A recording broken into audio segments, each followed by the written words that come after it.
Hello students, हमने विश्व इतिहास की अपने पहले वाली क्लास में इटली के एकीकरण के बारे में शुरुआत की थी। इसमें मैंने बताया आपको किस तरह इटली विभिन्न राज्यों में विभक्त था। अलग अलग उसके राज्य थे, जिस पर ऑस्ट्रिया का, पोप का, ऑस्ट्रिया के विभिन्न वंशों का और फ्रांस के बूर्बो वंश का शासन था। एकीकरण के मार्ग में क्या क्या बाधाएं थी और कौन कौन से सहायक तत्व बने, उसके बारे में हमने पढ़ा। मेजिनी के योगदान के बारे में पढ़ा और विभिन्न संस्थाओं के बारे में पढ़ा जिन्होंने इटली के एकीकरण में सहयोग दिया। आज हम लोग पढ़ेंगे काबूर के बारे में, जिसने इटली के एकीकरण में काफ़ी सहयोग दिया और प्रमुख भूमिका निभाई। इसका कार्यकाल रहा 1810 से 1861 तक। काबूर का जन्म 1810 में ट्यूरिन में हुआ था। वो उदारशाही वर्ग से संबंधित था। शिक्षा प्राप्त करने के बाद वो सेना क्षेत्र में अधिकारी बना और बाद में सेना का पद छोड़कर 1847 में उसने पत्रकारिता का कार्य प्रारंभ किया और इल रिसॉर्गिमेंटो नामक अखबार चलाया, जो उसका काफ़ी प्रसिद्ध समाचार पत्र था। 1849 में राजनीति में रुचि लेते हुए वह संसद का सदस्य बना पिडमोंट में। 1850 में कृषि, उद्योग, व्यापार मंत्री नियुक्त हुआ। बच्चों, यह काबूर वही है जिसके बारे में मैंने बताया था आपको पहले वाली क्लास में कि विक्टर इमैनुअल द्वितीय और काबूर ऐसे दो व्यक्ति थे जो पिडमोंट के नेतृत्व में, पिडमोंट एक शहर था, उसके नेतृत्व में ये इटली का एकीकरण करना चाहते थे। 4 नवंबर 1852 को काबूर पिडमोंट का प्रधानमंत्री नियुक्त हुआ और यह पिडमोंट की अध्यक्षता में इटली के एकीकरण का कट्टर समर्थक था। अब हम लोग पढ़ेंगे कि इसने अपने शासनकाल में इटली के एकीकरण के लिए किस तरह की नीतियाँ अपनाई, जिसमें 2 तरह की नीति प्रमुख हैं इसकी, काबूर की गृह नीति और काबूर की विदेश नीति। तो सबसे पहले हम लोग पढ़ेंगे काबूर की गृह नीति के बारे में। गृह नीति में उसने क्या क्या किया? पहला उसने किया आर्थिक सुधार।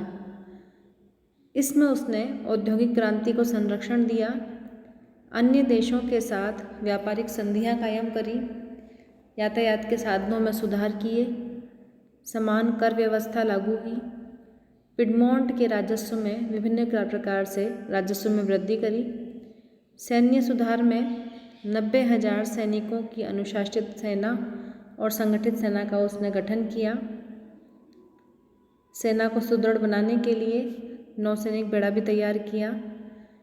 धार्मिक सुधार के अंतर्गत उसने चर्च को राज्य के अधीन कर दिया और चर्च की निरंकुशता पर अंकुश लगाया। दूसरा, धर्माधिकारियों की सुविधाएं समाप्त करके जेसुइट्स, जो कट्टर कैथोलिक माने जाते थे, उनको राज्य से निष्कासित कर दिया और इटली के अन्य राज्यों का एकीकरण के लिए सहयोग प्राप्त करने के लिए नेशनल सोसाइटी का गठन किया और इस सोसाइटी का मुख्य नारा था एकता और स्वतंत्रता तथा ऑस्ट्रिया और पोप को इटली से बाहर करो। ये इसकी प्रमुख नीतियाँ थी। अब उसके बाद काबूर की विदेश नीति के बारे में पढ़ेंगे, जहाँ से एकीकरण के विभिन्न चरणों की प्रक्रिया पूर्ण होती है। काबूर ने सबसे पहले इटली के एकीकरण के बारे में पूरा सर्वेक्षण किया कि किस तरह से इटली के एकीकरण का कार्य संभव हो सकता है और उसने इस चीज़ को संभव देखा कि वास्तव में इटली का एकीकरण किया जा सकता है। बाद में काबूर ने अपनी नीतियों में परिवर्तन किया और यह पाया कि इटली का एकीकरण करना स्वयं के बल पर संभव नहीं है, इसके लिए विदेशी सहयोग आवश्यक है। इसके लिए उसने अपनी विदेश नीति को अपनाया और उसमें कुछ व्यापक परिवर्तन किए। अब इसमें हम देखेंगे विदेश नीति में कि क्रीमिया के युद्ध में काबूर की क्या भूमिका रही और इसके माध्यम से उसने अन्य राष्ट्रों को किस तरह से इटली के प्रति आकर्षित किया। यह युद्ध इंग्लैंड और फ्रांस के द्वारा रूस के विरुद्ध लड़ा गया। इस युद्ध में इंग्लैंड और फ्रांस ने मिलकर रूस को पराजित किया। काबूल ने इटली के एकीकरण के प्रश्न को यूरोपीय शक्तियों के सामने रखने के लिए 15,000 सैनिक इंग्लैंड की सहायता के लिए भेजे। अब इसमें देखो, आप क्या देख रहे हो बच्चों, कि इस युद्ध में भाग लेकर वह शक्तिशाली देश इंग्लैंड का समर्थन प्राप्त करना चाहता है इटली के एकीकरण के पक्ष में। इसमें क्या हुआ, इसके माध्यम से उसने कहा कि क्रीमिया के कीचड़ से ही इटली का निर्माण होगा। इस तरह से उसने इटली के एकीकरण के प्रश्न को अन्य देशों के सामने रखा। इसके बाद युद्ध के बाद जब पेरिस की संधि हुई तो उसमें क्या फ़ायदा हुआ पिडमोंट को, ये देखिए आप। पिडमोंट को एक यूरोपीय शक्ति के रूप में मान्यता मिली। काबूल को इस संधि के लिए बुलाया गया। यह उसके लिए एक बहुत बड़ी बात थी कि दो विश्व की शक्तियों ने उसको आमंत्रित किया शामिल होने के लिए। इटली के एकीकरण का प्रश्न यूरोपीय शक्तियों के सामने रखा गया। ऑस्ट्रिया इटली के एकीकरण का सबसे प्रमुख विरोधी रहा, क्योंकि क्या था कि इटली के जो विभिन्न राज्य थे अलग अलग, उन पर अधिकतर किसका शासन था, ऑस्ट्रिया का। पिडमोंट को इटली के एकीकरण के नेतृत्व की मान्यता इस समय दी गई और पिडमोंट को फ्रांस के रूप में एक मित्र प्राप्त हुआ। यह फ़ायदा हुआ क्रीमिया के युद्ध में जब उसने अपनी सेनाएं भेजी काबूल ने, तो उसको बहुत फ़ायदा मिला कि विश्व की दो प्रमुख शक्तियों इंग्लैंड और फ्रांस का उसको समर्थन मिला और उन्होंने पिडमोंट के नेतृत्व में इटली के एकीकरण के लिए सहमति दी। साथ ही उसको इन दोनों देशों की मित्रता भी प्राप्त हुई। तो इसकी विदेश नीति का प्रमुख बिंदु है। इसके बाद जुलाई 1858 में प्लोम्बियर्स की एक संधि हुई पिडमोंट और फ्रांस के शासक नेपोलियन तृतीय के बीच में। अब आप इसमें देखिए कि इसमें क्या क्या सकारात्मक बातें थी। नेपोलियन कार्बोनेरी संस्था के बारे में हम पढ़ चुके हैं। नेपोलियन तृतीय जो था वो कार्बोनेरी संस्था का सदस्य रह चुका था और इटली के एकीकरण के प्रति उसकी सहानुभूति थी, क्योंकि कहीं न कहीं नेपोलियन का संबंध इटली से था। वो वियना सम्मेलन के प्रावधानों को समाप्त करना चाहता था, क्योंकि इस सम्मेलन के द्वारा उसके वंश का अंत कर दिया गया था, फ्रांस को तहस नहस कर दिया गया था। इस तरह से नेपोलियन पिडमोंट के साथ समझौते के लिए तैयार हुआ और जुलाई 1858 में प्लोम्बियर्स नामक स्थान पर काबूल नेपोलियन तृतीय से मिला और इसकी संधि की कुछ शर्तें तय हुई। पहला, फ्रांस पिडमोंट को ऑस्ट्रिया से लोम्बार्डी और वेनेशिया दिलवाने में मदद करेगा, लेकिन क्या शर्त रखी फ्रांस ने कि पिडमोंट को यह सिद्ध करना होगा कि आक्रमण की पहल ऑस्ट्रिया ने ही की है। ध्यान देना इस बात पे, क्या सिद्ध करना होगा पिडमोंट को कि आक्रमण की पहल किसने की है, विरोधी देश ऑस्ट्रिया ने। दूसरा है, पोप की अध्यक्षता में इटली के एक संघ का गठन किया जाएगा जिसमें उत्तरी इटालियन साम्राज्य विक्टर इमैनुअल द्वितीय के नेतृत्व में स्थापित, और इसके अंतर्गत पिडमोंट, लोम्बार्डी, वेनेशिया, परमा, मोडेना आदि शामिल होंगे। पेपल राज्य रोमेग्ना पोप के अधीन रहेंगे। 2 सिसिलियों का राज्य स्वतंत्र रहेगा और सेवाएं व नीस क्षतिपूर्ति के रूप में फ्रांस को दे दिए जाएंगे। इस तरह की शर्तें उस प्लोम्बियर्स की संधि के माध्यम से रखी गई और विक्टर इमैनुअल द्वितीय की पुत्री क्लोथाइल का विवाह नेपोलियन तृतीय के भाई जोरेम नेपोलियन के साथ किया जाएगा। इस तरह से इसमें संधि की शर्तें तय हुई। अब उसकी विदेश नीति का अगला चरण क्या रहा? ऑस्ट्रो सार्डिनिया का युद्ध हुआ 1859 में। विक्टर इमैनुअल द्वितीय व काबूल ने अब क्या किया? उन्होंने अपनी कूटनीति के तहत ऑस्ट्रिया को उत्तेजित करने वाले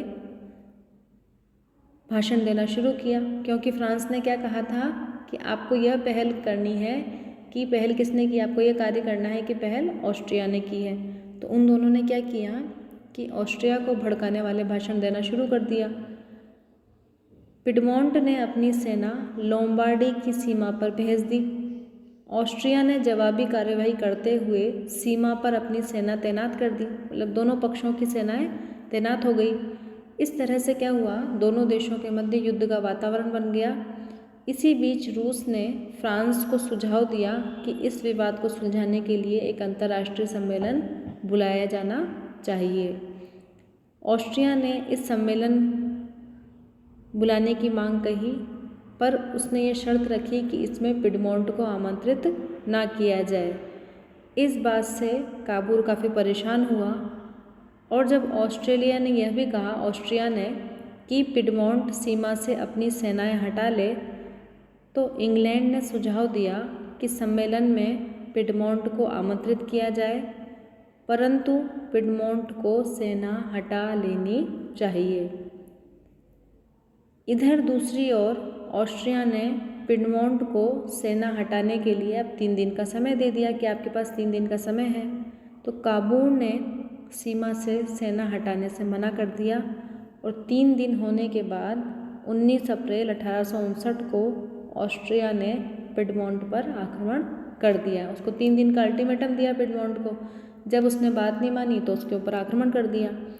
इस आक्रमण से खुश होकर काबूल ने कहा कि हमने पासा फेंक दिया है, अब हमने इतिहास का निर्माण कर लिया है, क्योंकि उनकी चाल यही थी कि आगे होकर कौन आक्रमण करेगा? ऑस्ट्रिया। नेपोलियन तृतीय स्वयं सेना का नेतृत्व करके ऑस्ट्रिया के विरुद्ध युद्ध की घोषणा कर दी, क्योंकि फ्रांस ने वादा किया था। 24 जून 1859 को सॉल्फेरिनो के युद्ध में फ्रांस ने ऑस्ट्रिया को परास्त किया। फ्रांसीसी सेना ने लोम्बार्डी पर अधिकार कर लिया और ऑस्ट्रिया को वेनेशिया में खदेड़ दिया गया। ऑस्ट्रो सार्डिनिया के युद्ध के समय परमा, मोडेना, टस्कनी में राजाओं की सत्ता को उखाड़ फेंक दिया गया और रोमेग्ना पर से पोप की सत्ता समाप्त कर दी गई। अब इस चीज़ को देखना कि परमा, मोडेना, टस्कनी से राजाओं की सत्ता उखाड़ना और रोमेग्ना पर से पोप की सत्ता समाप्त करना, यह पूरा प्लोम्बियर्स की संधि का उल्लंघन था, क्योंकि फ्रांस ने इस तरह की शर्तें पिडमोंट के सामने रखी थी। लेकिन काबूल ने क्या किया? ये दोनों कार्य किए। तो इससे फ्रांस नाराज हो गया, विचलित हो गया और उसने नेपोलियन तृतीय ने ऑस्ट्रिया के शासक फ्रांसिस जोसेफ से मिला और उससे शांति स्थापना की बात कही और दोनों के बीच विला फ्रैंका का समझौता हुआ। विला फ्रैंका की संधि हुई ऑस्ट्रिया और फ्रांस के बीच में, क्योंकि फ्रांस पिडमोंट से नाराज हो गया।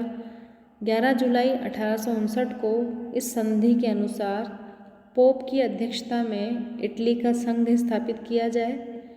ऑस्ट्रिया लोम्बार्डी फ्रांस को देगा, जिसे वह पिडमोंट को सौंप देगा।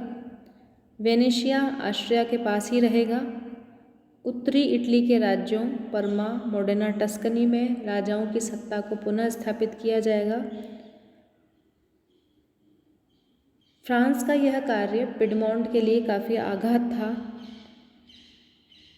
काबूल ने विक्टर इमैनुअल द्वितीय से कहा कि मैं वापस से ऑस्ट्रिया पर आक्रमण करूंगा, लेकिन विक्टर इमैनुअल द्वितीय ने अपनी योग्यता से, अपनी कूटनीति से उसको ऐसा करने से मना कर दिया जिससे नाराज होकर काबूल ने अपने प्रधानमंत्री के पद से उस समय इस्तीफ़ा दे दिया। अब इसके बाद 10 नवंबर 1859 को जब ये सब चीज़ें हो गई, फ्रांस उससे नाराज़ हो गया, उसने ऑस्ट्रिया के साथ विला फ्रैंका की संधि कर ली और उसके बाद जब काबूल नाराज़ हुआ इस चीज़ से, तो उसने अपने प्रधानमंत्री के पद से, पिडमोंट के प्रधानमंत्री के पद से इस्तीफ़ा दे दिया। तो 10 नवंबर 1859 को फ्रांस और पिडमोंट के बीच में एक संधि हुई, जिसमें लोम्बार्डी पिडमोंट को दे दिया गया और उत्तरी इटली के राजाओं को पुनः स्थापित किया जाएगा। इस संधि में बात हुई। इस तरह से हम देखते हैं कि एकीकरण का पहला चरण पूरा हुआ और लोम्बार्डी 1859 में इटली में शामिल हो गया, पिडमोंट को मिल गया। इस समय फ्रांस ने सेवाय और नीस की न तो मांग रखी और न ही उसको इस समय तक दिया गया। अब उसके बाद क्या कदम उठाया गया? मध्य इटली के राज्यों में जनमत करने का निर्णय लिया गया। 1860 में काबूल ने विक्टर इमैनुअल द्वितीय के आग्रह करने पर पुनः प्रधानमंत्री का पद संभाला, पुनः नेपोलियन तृतीय से मिला और कहा कि यदि वह मध्यवर्ती जो इटली है उसके राज्यों परमा, मोडेना, टस्कनी में जनमत संग्रह कराने देगा तो वह सेवाय और नीस के प्रदेश किसको दे देगा? फ्रांस को दे देगा। पर ज्यूरिख की संधि के हिसाब से फ्रांस यहाँ पर राजाओं की पुनर्स्थापना, जो काबूल था वो पुनर्स्थापना नहीं करना चाहता था। 1860 में इन तीनों राज्यों में परमा, मोडेना, टस्कनी, रोमेग्ना में जनमत संग्रह करवाया गया, जिसमें पिडमोंट के साथ मिलने के पक्ष में बहुमत रहा। यहाँ के लोगों ने सहमति प्रकट करी। इसके बाद एक संधि हुई जिसे ट्यूरिन की संधि कहते हैं। 1860 में हुई यह संधि। इसके अनुसार सेवाय और नीस फ्रांस को दे दिए गए, क्योंकि इससे क्या हुआ, ट्यूरिन की संधि के बाद फ्रांस की प्रतिष्ठा में गिरावट आई विश्व स्तर पर, क्योंकि जनमत संग्रह के बदले सेवाय और नीस के प्रदेश उसने प्राप्त किए थे। 1849 से पोप के हितों की रक्षा के लिए फ्रांसीसी सेना रोम में तैनात थी, अतः काबूल पेपल राज्यों पर नियंत्रण नहीं कर सकता था। तो इस तरह से आगे क्या कूटनीति रही, गैरिबाल्डी का क्या योगदान रहा इटली के एकीकरण में, हमने अभी तक मैज़ीनी, काबूल के बारे में पढ़ा। अब हम लोग पढ़ेंगे कि इटली के एकीकरण के विभिन्न चरण किस तरह से आगे बढ़े और उसमें गैरिबाल्डी का क्या योगदान रहा, वो अगली क्लास में पढ़ेंगे। धन्यवाद।